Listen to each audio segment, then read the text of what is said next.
Buongiorno, bonjour à tous et bienvenue sur ma chaîne. Petite balade avant de rentrer avec Boupi. On se promène un peu. Cet après-midi, je suis partie chez le docteur. J'avais rendez-vous. J'ai tardé un peu parce qu'il y avait un peu de retard. Et là, je vais faire un tour avec Boupi. Après, je rentre à la maison et je vous raconte tout.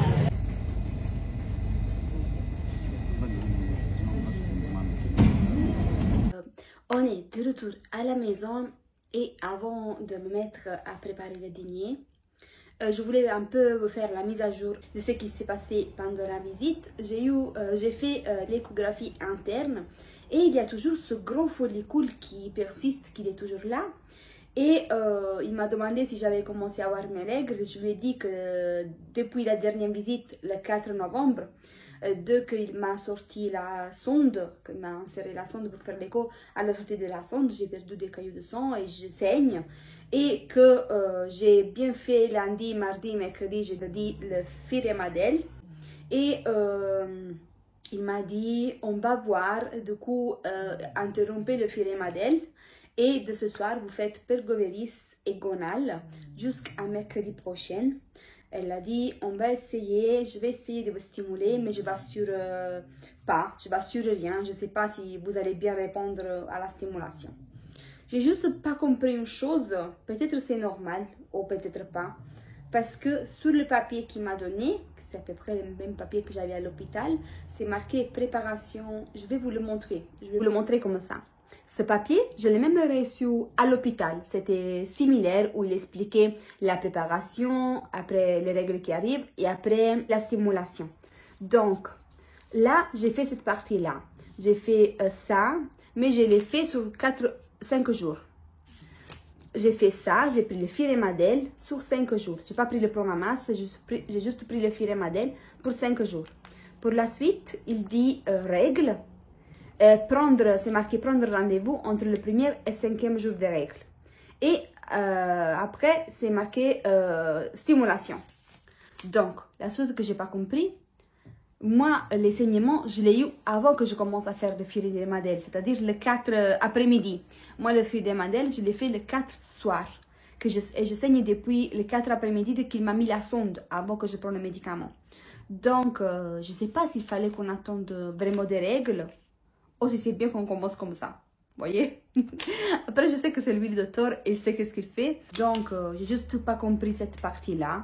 Peut-être c'est comme ça, même parce que le Firamadel, moi, je n'ai pas fait une, je n'ai fait 2 en même temps. Donc, peut-être c'est comme ça qu'il fallait faire. En tout cas, il m'a dit, arrêtez de ce soir Firamadel et commencez Pergoveris et Gonal. Il m'a aussi dit, si vous l'avez déjà à la maison. Moi, j'ai dit, oui, j'ai déjà acheté les médicaments. Donc, il m'a dit, commencez de ce soir jusqu'à mercredi. Donc, j'espère bien. J'espère qu'il n'y a pas de malentendu et quoi que ce soit. J'espère que dans les prochains jours, je puisse avoir des follicules, que je réponde bien à la stimulation. Même s'il y a toujours ce gros follicule qui est là, il ne part pas, il est toujours là, il est bien gros par contre, c'est vraiment un gros follicule, il est toujours là, il ne veut pas partir, il est là, il fait sa vie, voilà. Donc, et du moment qu'il est un peu, pas mal grand, il empêche même de voir bien derrière s'il y a des autres follicules cachés. Donc c'est un peu embêtant ça, on verra.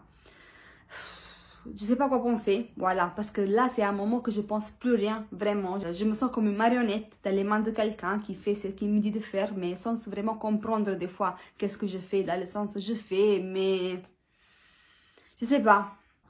Parce que cette fois-ci, je le sens plus des autres fois, voilà, je ne sais pas pourquoi, peut-être parce que je me suis mis dans la tête que c'est la dernière fois, donc je sens encore un peu plus peut-être la pression en moi-même, vous voyez, les autres fois, même avec tous les péripéties que j'ai passées à l'hôpital et tout, et tous les malentendus et tout que j'ai passé, voilà, je l'ai pris toujours souriant, comme une blague, voilà, comme... je l'ai pris toujours de manière, entre guillemets, comme une blague. À un certain moment, j'ai dit, ok, c'est une blague, c'est pas grave, tout ce qui se passe, c'est une blague, je rêve, voilà. Mais là, je sais pas, je sens le fait que c'est peut-être la dernière fois. Donc, je me dis, ça c'est maintenant, ça c'est jamais. Du coup, c'est des jours intenses qui vont arriver. Pas intenses physiquement, mais c'est vraiment intense mentalement, vous voyez. Même si on ne veut pas, il y a des moments que tu y penses. C'est normal, genre le soir quand je me pique, c'est normal que je vais y penser. Oh, voilà, là maintenant j'ai 5 jours devant moi pour me relaxer, entre guillemets, les esprits. Mais déjà le mardi ou le lundi soir, je commence à penser. Mercredi, je dois partir chez lui. J'espère qu'il y a quelque chose qui a bien marché. C'est normal, c'est normal. Donc, il faut rester zen, faire du yoga. Et on verra. Maintenant, je vais préparer le dîner. Monsieur Boupi, il a déjà mangé. Je vais manger et je vais reprendre demain.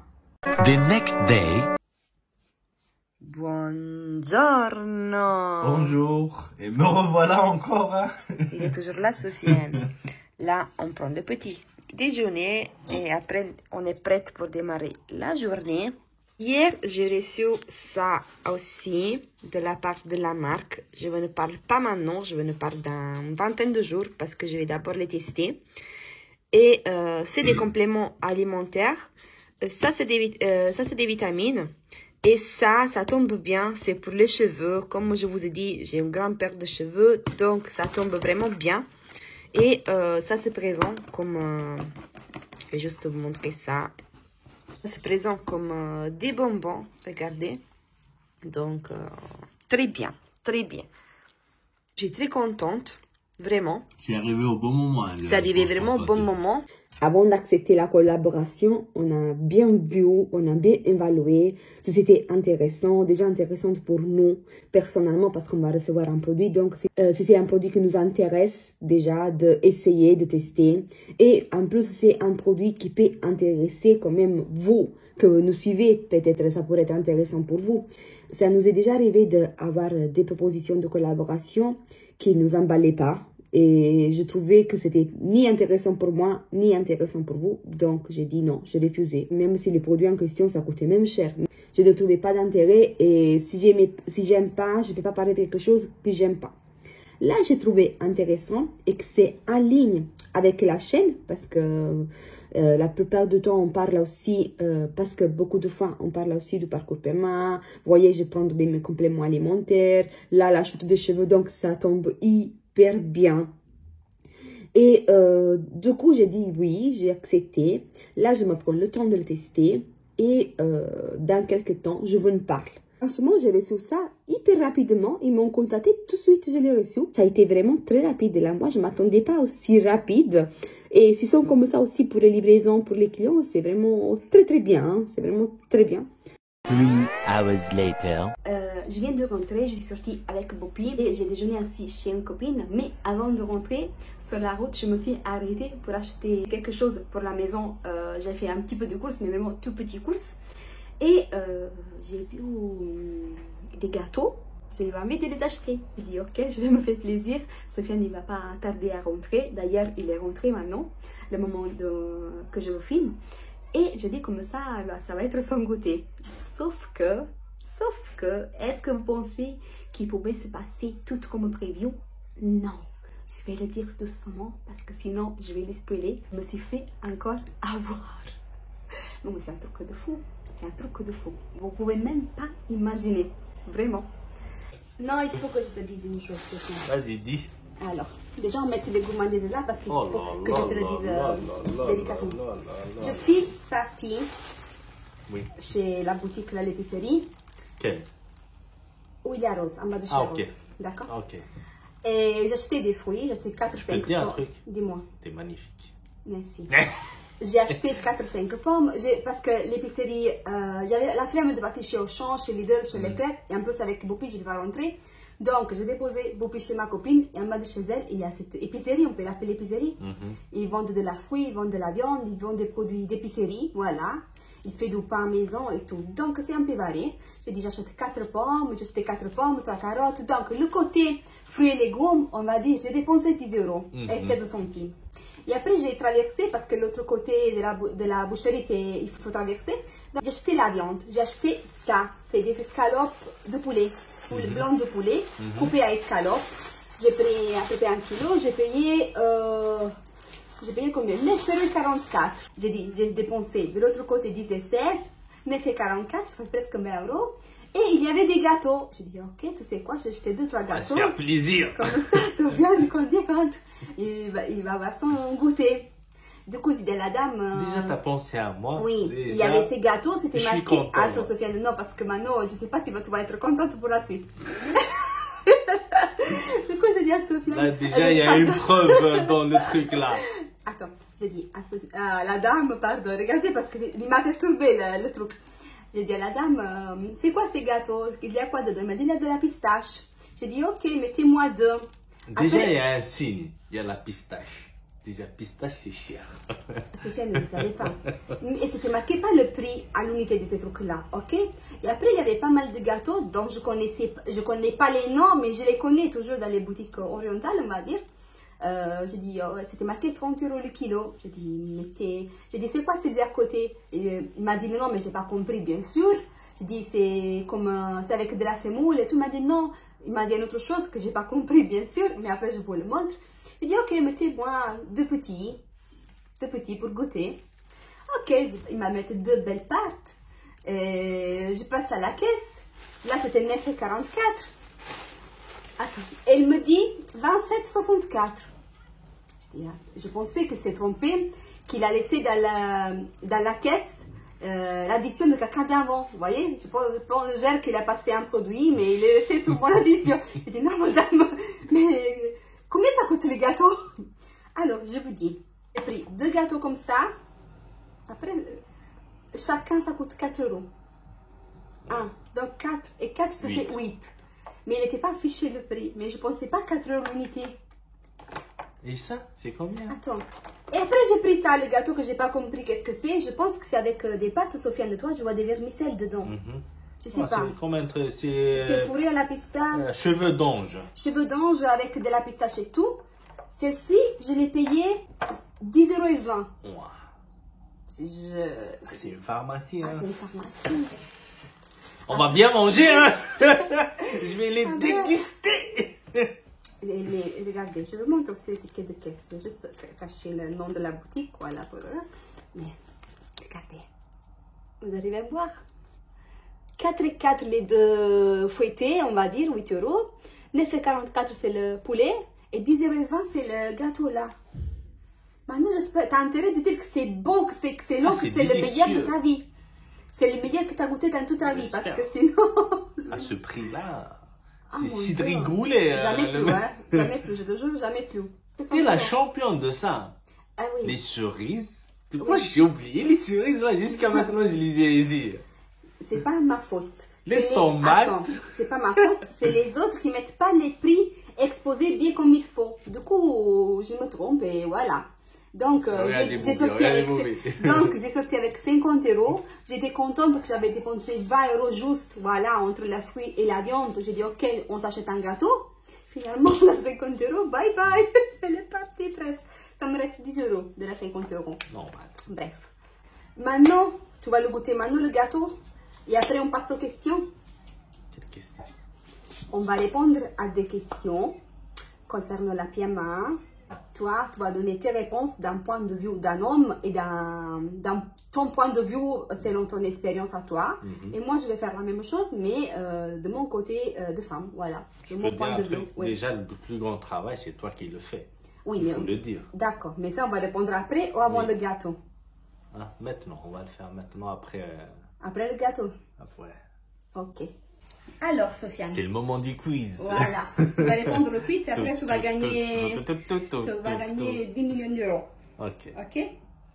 Alors, quand tu as appris qu'on va commencer le parcours premium, qu'est-ce que tu as pensé? Qu'est-ce qu'il a fait ça dans toi? Bah, déjà, de ne pas avoir des enfants directement, naturellement, déjà, ça te met quelque chose dans la tête. Après, moi, je suis un peu croyant. J'espère toujours qu'on va avoir des enfants. Je l'ai pas pris mal, sincèrement, non, je l'ai pas pris mal, mais ça te met quelque chose dans la tête. Quelque chose de quoi? Quelque chose de négatif. Pourquoi nous?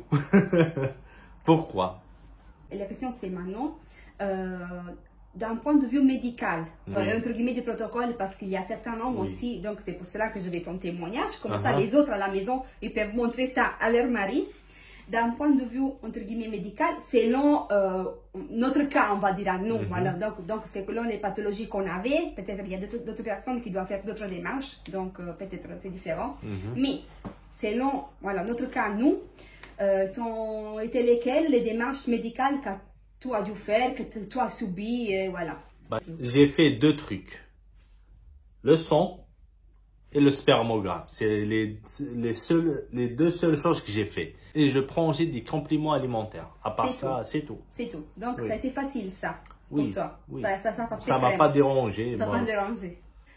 Comment ça a impacté la PMA sur ton travail? ça n'a pas impacté. Sincèrement, moi, sur mon travail, ça n'a pas impacté. J'ai toujours pris mes rendez-vous dans mes jours de repos. J'ai 2 jours de repos. Je prends mes rendez-vous dans mes jours de repos. Après, sur mon travail, ça n'a pas impacté. Donc ça Zéro. va. Zéro, voilà. Après, si je dois faire quelque chose, je dépense ma journée normale. J'ai pas de problème sur Mais ça. ça, on l'a fait juste une fois, quand Oui, on a bah, fait je la ne vous pension. cache pas, Voilà. c'est pour ma santé, je dépose ma journée sans aucun problème. Je prends ma journée. Quand tu vas là-bas, ils te donnent même un petit papier que tu vas donner à ton employé que tu as été chez un médecin. Sans se spécifier Ouais. lequel. Voilà, et du coup, ils ne te comptabilisent même pas la journée Ouais. vraiment.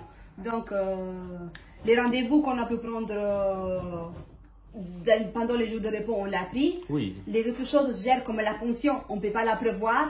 Une fois, ça tombait le lundi, donc ça a été bien. La deuxième fois, ça tombait dans la semaine, ça me semble. Et donc, tu as dit que tu ne pouvais pas partir. Oui. Mais sinon... Mais Ça sinon, va. ça n'a pas impacté sur mon travail, je ne vous cache pas.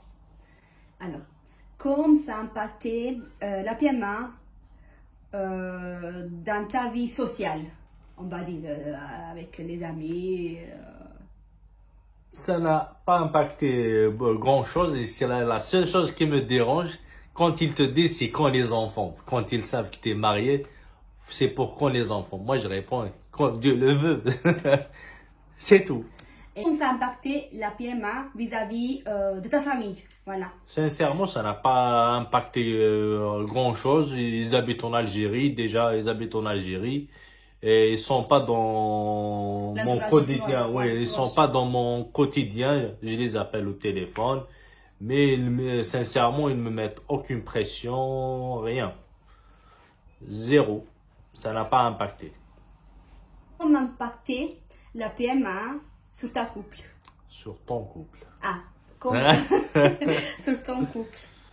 Bah, sincèrement, ça n'a pas impacté grand-chose parce que l'amour, il est toujours là. Avec les hauts et les bas. Hein. Avec des hauts et des bas, je vous cache pas. C'est juste la seule chose qui me dérange, c'est de voir ma femme subir tout ça. C'est vraiment des seringues, des médicaments, des examens au moins dans la semaine, au moins 2 fois, 3 fois. Le médecin 2 fois par semaine. C'est la seule chose qui me dérange. De la voir subir tout ça pour avoir un enfant. Mais je veux dire un truc, mais elle est forte. Si c'était moi, je pense que je peux pas, mais elle est forte. Tu serais capable de te piquer? Oui, mais c'est juste, t'es forte mentalement. Il faut le dire, mentalement, t'es vraiment forte. Parce que c'est pas facile. Dans des cas comme les nôtres, il faut dire la vérité, que c'est la femme qui subit tout.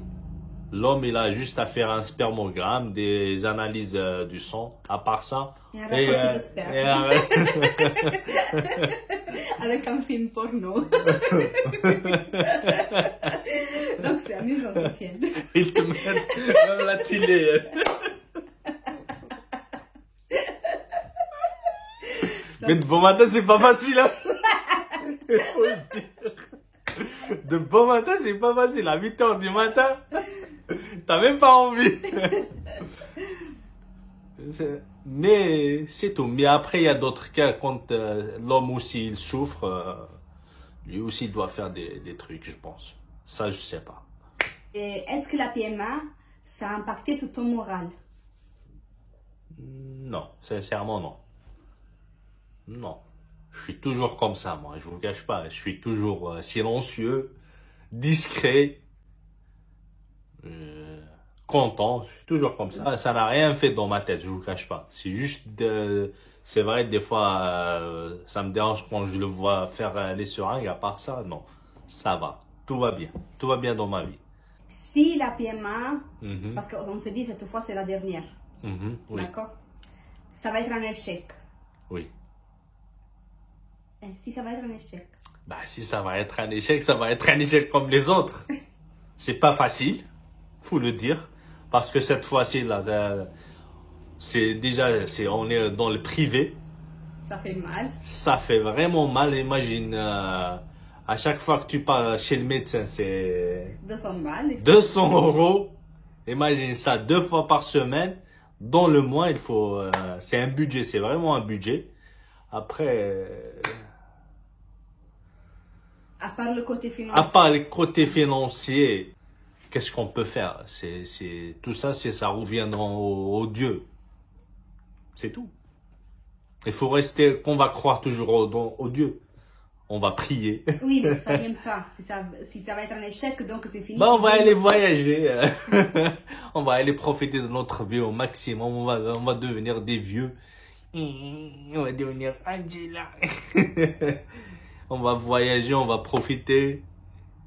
Peut-être on va adopter, pourquoi pas. C'est toi qui vas faire les démarches. Parce que moi, les papiers, Sur c'est les fini. démarches, moi, tout ce qui est administratif, je suis nul. Je vous cache pas. Sur les démarches, c'est toi qui vas faire. On va adopter, on va donner une bonne vie à un enfant peut-être qui souffre. C'est tout. Il y en a beaucoup en plus. C'est ça.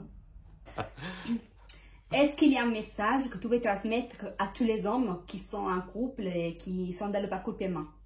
Force à vous. Force à nous. Je suis dedans, moi. Et soyez indulgents avec vos femmes. Soyez toujours derrière eux, même si des fois c'est pas facile. Je sais que c'est pas facile. Mais soyez avec elles. C'est tout. Soyez toujours derrière elle. Même si elle n'a pas raison. Même si elle n'a pas raison, tu dis, vas-y, tu as raison. C'est tout. C'est bon, tu as répondu, maintenant tu peux manger ton gâteau. Ouais. Maintenant, c'est à mon tour de répondre aux questions. Sofiane, il est parti. J'ai noté toutes les questions, comme ça on va répondre à peu près aux mêmes questions. La première question c'est, quand j'ai appris que je commençais un parcours PMA, qu'est-ce que ça fait à moi? Alors, je ne vais pas vous répéter tout mon parcours et tout parce que c'est très long. Vous avez des vidéos que j'ai fait tout au long de mon parcours, de la saison 1 jusqu'à la dernière saison, parce que je l'ai appelée saison 1, saison 2, vraiment comme une série télévisive. Donc, si ça vous intéresse de suivre mes péripéties, le pourquoi et le comment, et les échecs, et les quiproquos qu'ils ont eu, il y a beaucoup de vidéos auparavant. Peut-être je vais créer prochainement une playlist sur YouTube. Je regroupe toutes les vidéos ensemble, comme ça les personnes intéressées ils pourront voir les vidéos PMA un derrière l'autre, voilà, parce que maintenant ils sont mélangés aussi aux vidéos voyage et tout. Je vais créer une playlist, comme ça vous retrouverez tout là-bas, ça va être concentré là-bas. Alors, qu'est-ce que ça fait à moi?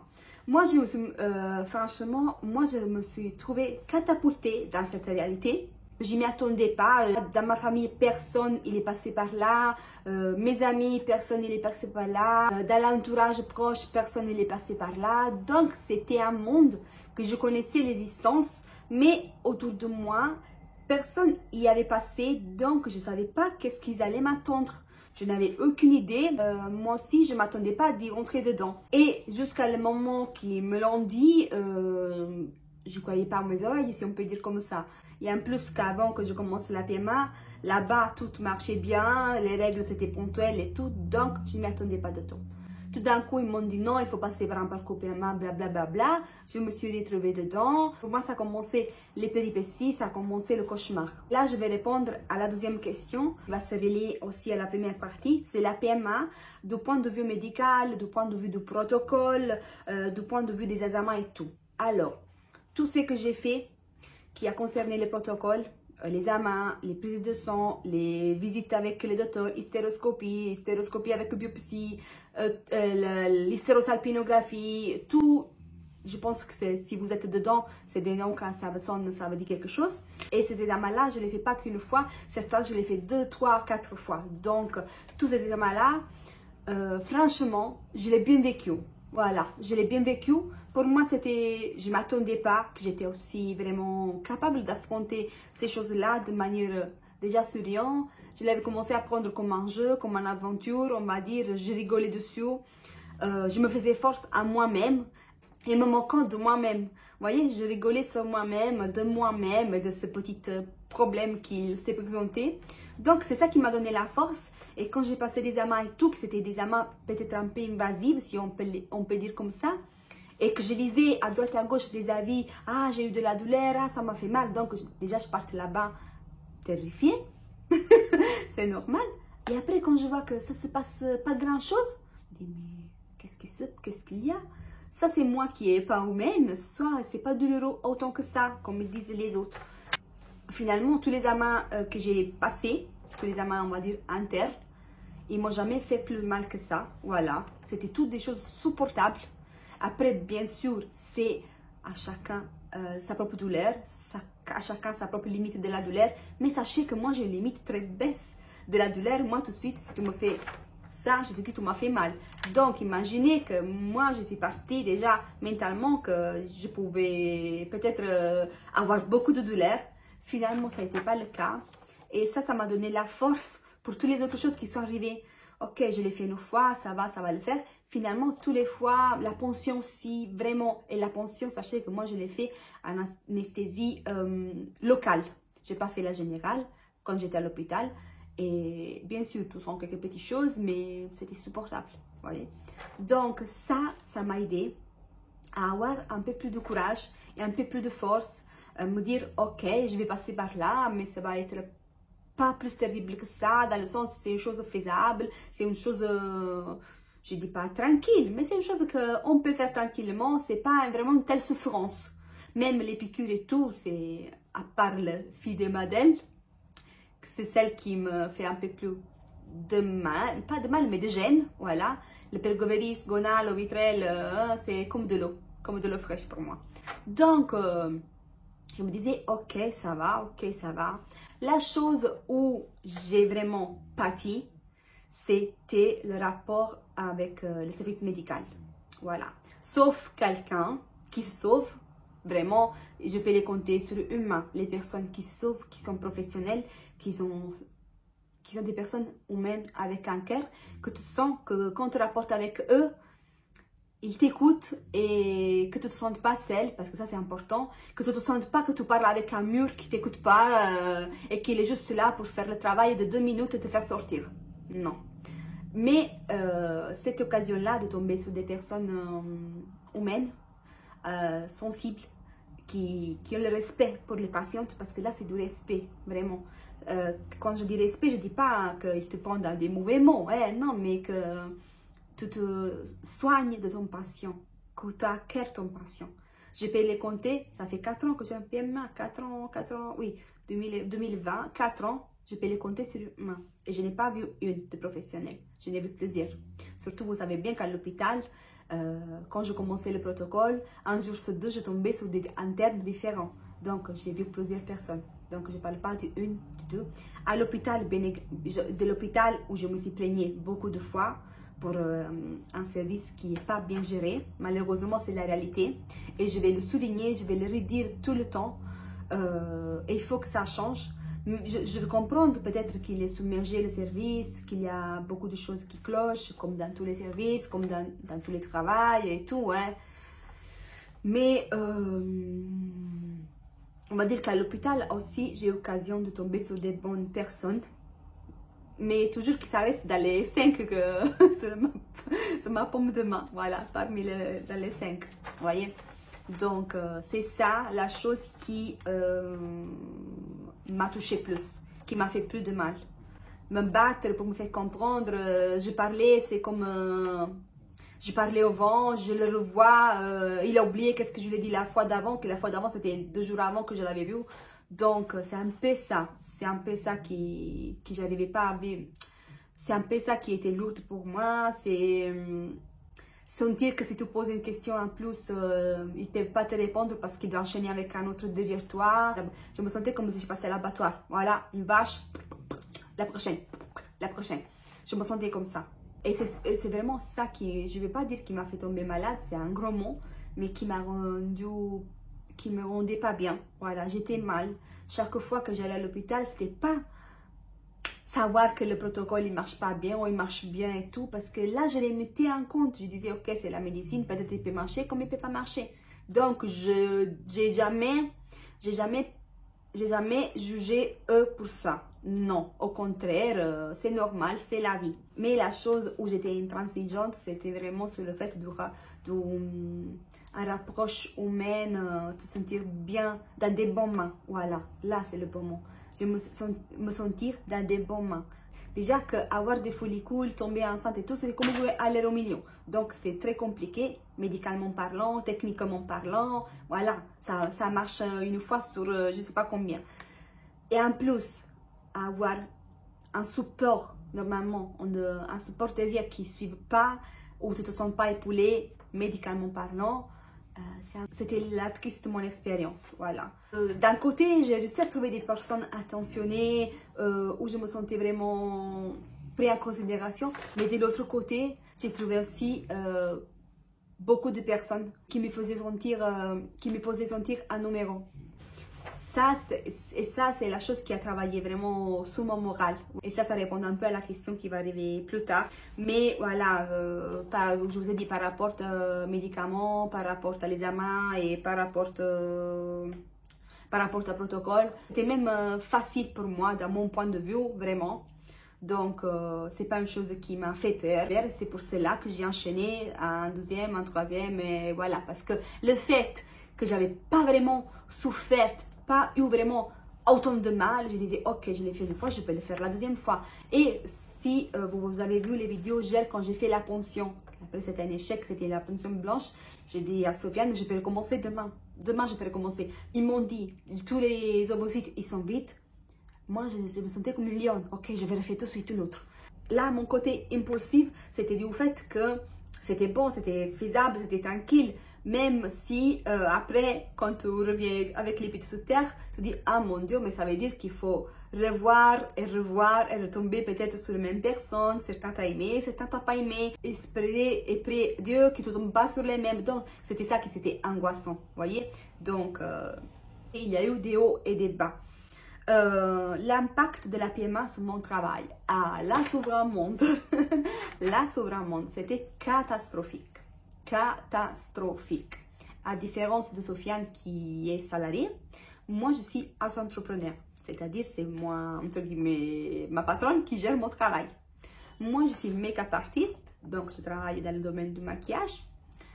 Et depuis que j'ai fait la PMA, il faut préciser aussi que j'ai décidé de mettre en auto-entrepreneur parce qu'avant j'étais salariée. J'avais fait ici à Paris une école de make-up, mais en même temps je travaillais comme salariée, pas dans le domaine du make-up. Mais un bon jour, je me suis dit, Angela, c'est la raison pour laquelle tu es venue ici, tu as fait une école de maquillage et tout. Je faisais tout le temps le make-up dans mes jours de repos et tout. Je me dédiais au make-up dans mes jours de repos et tout. Je faisais des collaborations avec des photographes et des modèles pour alimenter mon book et pour garder les contacts, voilà, parce que ça me plaisait, ça me plaît, ça fait partie de moi.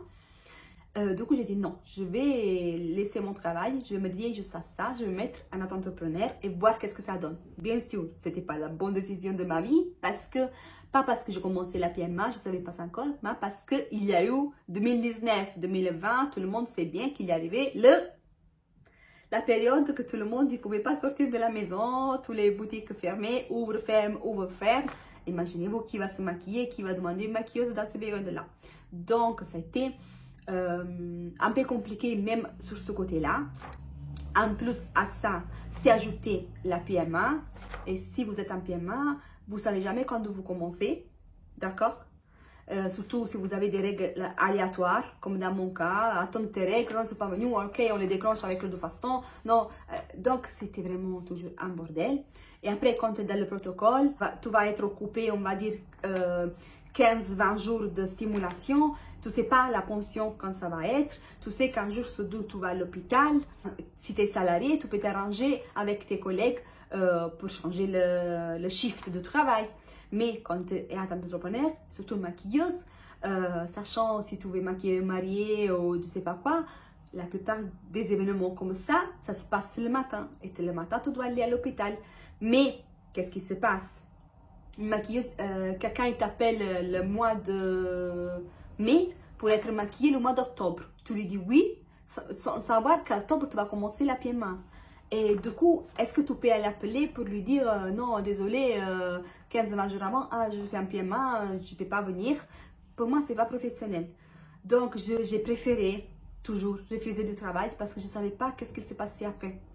Et peut-être pour certains c'est fou, mais pour moi, faire comme ça me stressait moins que accepter et vivre avec l'angoisse. Mon Dieu, j'espère que je ne vais pas rentamer la PMA ce mois-ci. Ou peut-être, j'espère que je n'ai pas de rendez-vous ce jour-là.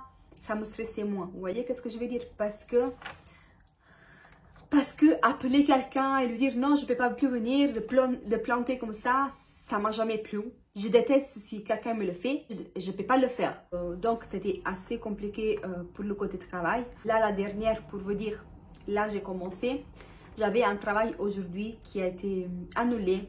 La personne qui doit être maquillée, elle a appelé la photographe pour lui dire reporter ça un autre jour parce qu'elle est malade. Je dis ok, c'est pas grave, mais elle m'a dit est-ce que tu es disponible la semaine prochaine? J'ai dit dans ma tête ok, la semaine prochaine, je sais pas à quel point je suis avec la PMA, si je vais continuer, si on va arrêter parce que les piqûres ne marchent pas.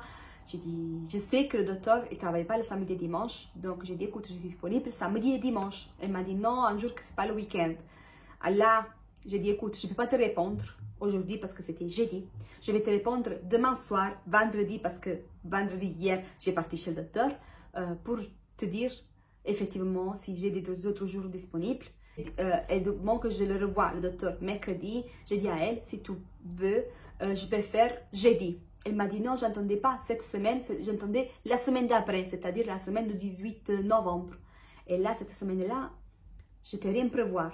Parce que si tout se passe bien et que je continue jusqu'au bout, peut-être dans la semaine du 18, soit je vais avoir la pension, soit, vous voyez. Et pour le 20, j'ai une autre personne qui m'a contacté pour être maquillée à son domicile. C'est pour un événement, c'est pas une mannequin, c'est une personne particulière. Et j'ai dû dire, écoute, je suis désolée, je te tiens au courant demain soir, même elle, parce que jeudi m'a contacté, regardez un peu le cas de la vie. Soit il y a des semaines que personne me contacte, soit tout le monde en même temps. J'ai dit, écoute, je te dis ça demain soir. Et finalement, j'ai dit, écoute, pour des raisons de santé, je ne peux pas me prendre des rendez-vous pour cette semaine-là. C'est ça qui est un peu embêtant pour moi, qui est embêtant pour moi, qui a été embêtant, qui continue à être embêtant. Étant salarié, tu peux t'arranger de manière différente. Voilà, tu peux éventuellement, si tu ne peux pas du tout, tu peux prendre une semaine de congé. Mais je pense que c'est exagéré prendre une semaine de congé. Sinon, tout t'arrange avec tes collègues. Voilà, il y a un petit moyen de solution. Mais quand tu es en ton compte, ça dépend toujours du milieu où tu travailles. C'est un peu comme ci, comme ça. Voilà. Comment impacter la PMA sur ma vie sociale, dans ma vie sociale avec les amis et tout, bah, ça n'a pas impacté grand chose, voilà, comme Sofiane a dit pour lui aussi. Hein. Oui, moi aussi je reçois des fois, même par des clients, hein, t'as quel âge, quoi, les enfants c'est quand et tout.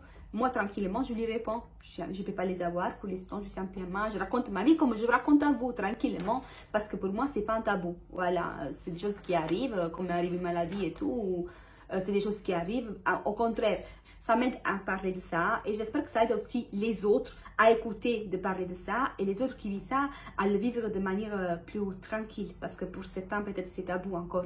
L'impact de la PMA dans ma famille, c'est une autre histoire là. Alors, la PMA, comment impacté dans ma famille, c'est-à-dire ma mère, mon frère, mon père, voilà, ma famille natale.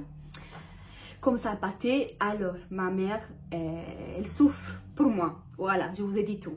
Et du coup, ça, des fois, ça me stresse parce que tu es parti chez le docteur. Tu as quand ta prise de sang, tu as quand ton rendez-vous. Bah, pourquoi tu ne viens pas ici en Italie? Viens ici, on va là, on va là, on va là. Donc, c'est ça qui... c'est un peu fatigant. C'est un peu fatigant. Et après, je comprends d'un côté. Même si je ne suis pas maman, je comprends. Mais il y a des jours que c'est un peu lourd. Là, c'est Angela du futur qui me parle. J'étais en train de monter la vidéo et je me suis aperçue que je n'ai pas bien expliqué le concept où je dis que des fois, je sens un peu le stress de la part de ma mère, dans le sens pas qu'elle me stresse parce que je dois absolument avoir un bébé. Au contraire, elle aussi me dit arrête tout, mais elle s'inquiète pour ma santé et elle veut, par exemple, que je parte en Italie, que je vois des autres docteurs pour résoudre les problèmes qu'entre-temps, ils se sont manifestés. Gère ce problème d'endomètre qui saigne, qui s'arrête pas, donc elle est inquiète sur ce côté-là. Je vais être bien claire. Peut-être que je n'étais pas fluide dans le discours, mais je ne voulais pas qu'il passe un mauvais message. Donc là, je vous ai expliqué mieux. J'espère que c'était clair, même si je n'aurais pas fait cette petite parenthèse. Je vous ai dit, même elle me dit interromps tout. Et même elle sent mal quand il voit que moi, je galère à me faire comprendre par les docteurs de souffrir de ça. Elle souffre pour cela. Et c'est pour cela qu'elle me dit, viens ici, on va voir ensemble et tout, ici, si on trouve quelqu'un qui peut t'aider sur cet aspect-là. Elle me dit, on s'en fout de l'enfant, on s'en fout, tu pourras adopter, tu pourras faire autre chose, on s'en fout, mais l'important c'est ta santé. Et que cette chose-là, pour faire ça, ça ne t'amène pas à autre chose de plus grave. Donc, c'était ça que je voulais bien expliquer. Et je tenais à le faire même avec cette tête-là. Vous voyez, j'ai pas dormi. Boupi a eu la diarrhée toute la nuit. Donc, j'ai dormi à 7 h du matin. Et c'était affreux. Donc, j'ai dit non, c'est pas grave que je suis imprésentable, vraiment. Mais je tenais vraiment à bien expliquer cet aspect-là. Mon père, tranquille, il pose pas beaucoup de questions, même s'il les posait à ma mère, peut-être, parce que mon père, il parle pas assez. Alors, l'impact de la PMA dans mon couple, quoi dire? On ne s'y attendait pas, Sophia ne s'y attendait pas, donc pour lui aussi c'était une avant-première à vivre cette aventure. Et bien sûr, il y a des hauts et des bas, dû au fait que tout est mécanisé, comme expliqué de manière simple. Prenez en considération par exemple, j'ai fait 3 simulations simples avec des rapports programmés. Donc, ils te disent, tout jour, tu fais l'amour, ta. Donc, il y a eu des moments que ça a été pas évident parce que c'était pas spontané. Voilà, il faut le dire, hein, il faut dire les 4 vérités. Et donc, ça a créé des tensions. Voilà, ce moment-là, cet épisode-là, dans cet épisode-là, oui. Des conneries au final, mais que mis dans un contexte et tout, des fois pour rien, on peut se disputer. Voilà. Je ne vous cache pas que c'est plus les fois que c'est lui qui a dit qu'on arrête tout parce qu'il ne veut pas me voir souffrir, entre guillemets souffrir, hein. Prenez tous les mots avec les pinces. Il ne veut plus me voir que je vais à droite à gauche et en plus avec ce problème qui est survenu là, que l'endomètre saigne, il ne s'arrête pas. Donc on a un peu peur qu'on s'est embarqué dans un autre problème que c'est pas la PMA. Voilà, c'est ça aussi que... Ces derniers jours, ça m'inquiète un peu. Voilà. Depuis qu'ils m'ont touché là-bas, c'est devenu ingérable. Voilà. Dès que j'arrête, ça revient ce problème. Et on a peur que ce problème, même si on arrête la PMA, donc il va persister, il va rester là. Et la chose qui me stresse aussi, c'est le fait peut-être de recommencer avec quelqu'un d'autre pour résoudre ce problème maintenant qu'il est en cours. Parce qu'il est en cours. Maintenant, ce problème, il va me rester. Et personne, pour l'instant, il arrive à me le résoudre. Parce que même le professeur que je vois actuellement, il m'a dit, moi, j'ai pas compris pourquoi votre endomètre fait ça. Donc, pour l'instant, il s'est concentré un peu sur ce côté, on va dire, bébé. Mais si ce côté bébé, il va pas avancer. J'espère que de quelque manière, il pourra me réparer ce qu'il a été abîmé. Voilà. L'impact de la PMA sur mon moral, bien sûr. Le moral, il y a des jours que ça va, des jours que ça va pas. Des épisodes que ça me touche pas, des épisodes que ça me touche beaucoup. C'est normal. Jusqu'à ce dernier parcours, à cette dernière saison, j'étais toujours positive, on va dire, dans le négatif, j'étais toujours positive, voilà. Mais là, du moment que dans ma tête, je me suis mis que c'est la dernière fois, j'ai une pression dans moi que vous pouvez même pas imaginer. Une pression dans ma tête que vous pouvez même pas imaginer. Tu dis, ah non, tu penses pas ça, tu penses à autre chose. Je suis d'accord, mais il y a des moments, surtout dans la journée, quand je me pique et tout, il faut que j'y pense. Et c'est normal, je peux pas m'évader pour 15 jours penser à autre chose. Parce qu'il y a des choses, des étapes pendant la journée où tu dis, il y a ça, dans quelques jours, je vais partir chez le docteur. Peut-être dans 2 semaines, j'ai la pension. J'espère que je vais faire des follicules. Vous voyez? Cette fois-ci, ça me travaille plus des autres fois. Cette fois-ci, je suis sensible beaucoup par rapport aux autres fois. Les autres fois, c'était tranquille, même avec toutes les péripéties médicales que j'ai eues. Là, je me sens émotivement sensible. Je pleure, bien sûr, mais je sais pas, émotionnellement, je suis plus prouvée là. Émotionnellement, regardez, déjà là, je fais la petite là. Donc, émotionnellement parlant, je suis plus touchée là. Je sais pas si c'est dû au fait que j'ai fait 2 filles des modèles en même temps, les hormones, je sais pas, mais je me sens plus émotive là. Donc, je vais répondre juste à la dernière question. Après, si vous avez envie que je revienne sur certains points, je vais faire peut-être 1-2 points par vidéo et revenir sur certains si vous intéresse. Si cette fois-ci, ça va être un échec. Alors, pour les échecs, on est prête. On les a racontés que des échecs jusqu'à maintenant. Qu'est-ce que tu veux? C'est comme ça. C'est pas moi qui décide, c'est Dieu. C'est pas le docteur qui décide avec les médicaments, c'est Dieu. Hein? On peut rien faire sur ça. S'il a décidé que ça doit être comme ça doit être comme ça. Est-ce que je vais la prendre mal? Non, je vais la prendre pas mal parce que entre temps je me suis préparée. Maintenant je dis ça, après peut-être je vais pleurer H24, je sais pas. Mais d'un côté, dans toi, tu te prépares. Toi, tu te prépares d'un côté. Voilà, j'ai coupé, mais je vais le filmer parce que c'est bien de voir aussi le vrai ressenti, vous voyez. J'ai dit qu'après j'ai coupé la chose que ça me fait mal.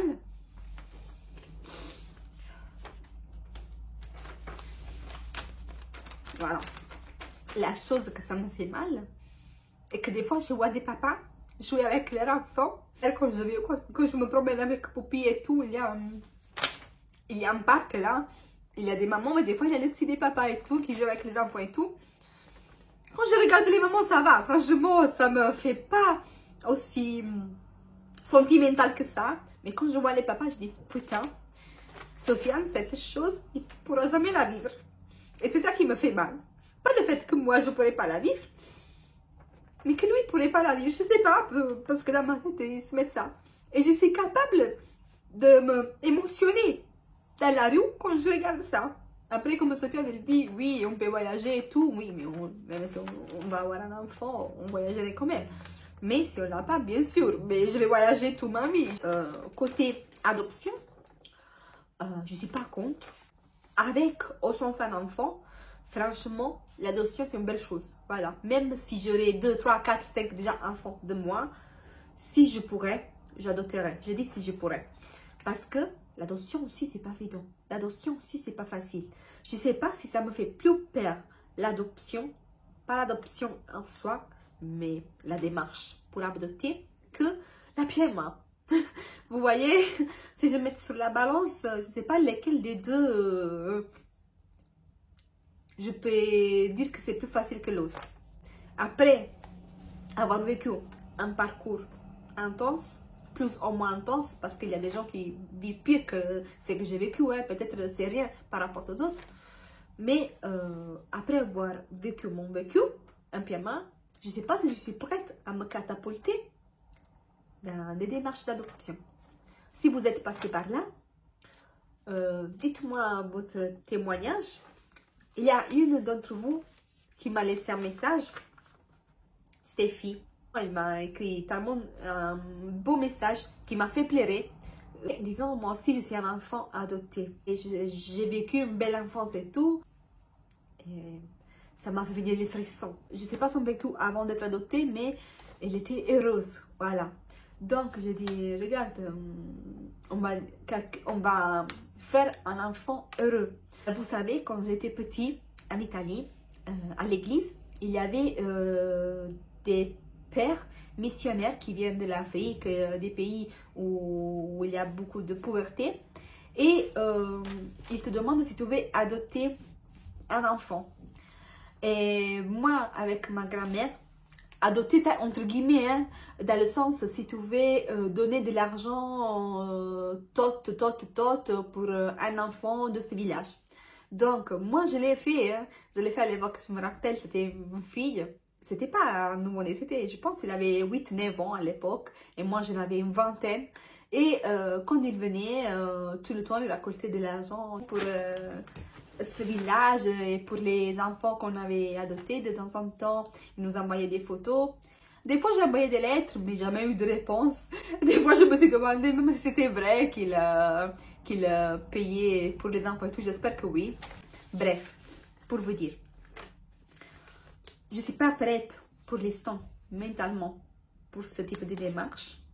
Si vous avez des témoignages que c'est facile, que c'est pas compliqué, que je ne vais pas galérer, qui ne demande pas d'avoir, je ne sais pas quel revenu ou d'habiter dans quel château. Si vous avez des expériences à ce sujet, laissez-moi un petit mot et après je vais réfléchir, on prendra notre temps et on verra.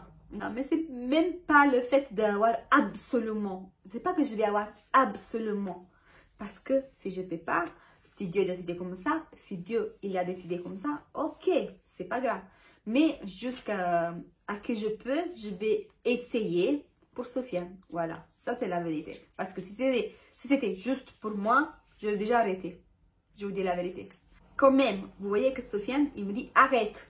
Je pense que j'ai répondu à toutes vos questions. Je vous laisse à la deuxième partie de la vidéo où il y a encore Sofiane à la maison. Je l'ai fait en 2 parties.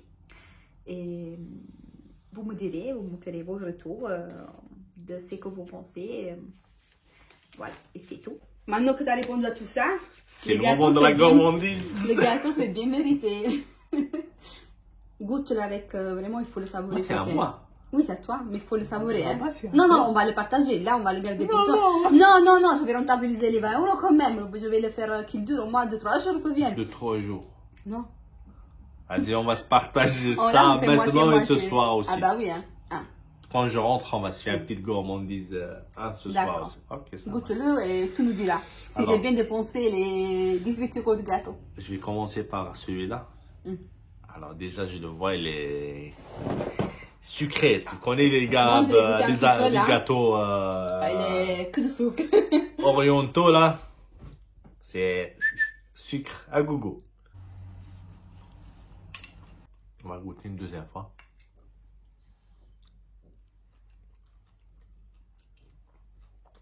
C'est bon, mais c'est pas ouf. Je vais pas courir l'acheter, ça c'est sûr. Donc, j'ai pas dépensé bien des 20 €. Je vous cache pas, c'est bon.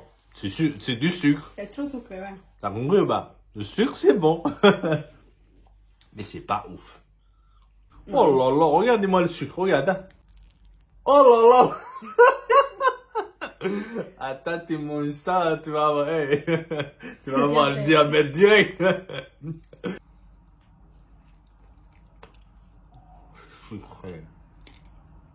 C'est imbibé, regardez. Dès que tu commences à manger, il te dégage tout le sucre dans ta bouche. Celui-là, non. Celui-là, ça va. Mais celui-là, c'est... non. La vérité, là, je vais le manger parce que c'est... 4 € la pièce. 4 € la pièce, je la mange, hein. Même si c'est... J'espère que cette vidéo, ça vous a plu. Si vous avez d'autres questions à nous poser, n'hésitez pas à le faire dans les commentaires ou via Instagram. On va tout raconter et après on va vous répondre dans une prochaine vidéo si vous le souhaitez. Toujours. J'espère que j'ai bien répondu. J'espère que Sofiane il a bien répondu, que moi aussi je vous ai bien répondu. Pour aujourd'hui, c'est tout. Si vous n'êtes pas encore abonné à la chaîne, mais qu'est-ce que vous attendez? Faites-le! C'est gratuit! Tous nos réseaux sociaux, vous les trouverez en bas dans la barre d'infos. Et on se donne rendez-vous très bientôt dans la prochaine vidéo. Ciao, ciao! Ciao, ciao! Kisses.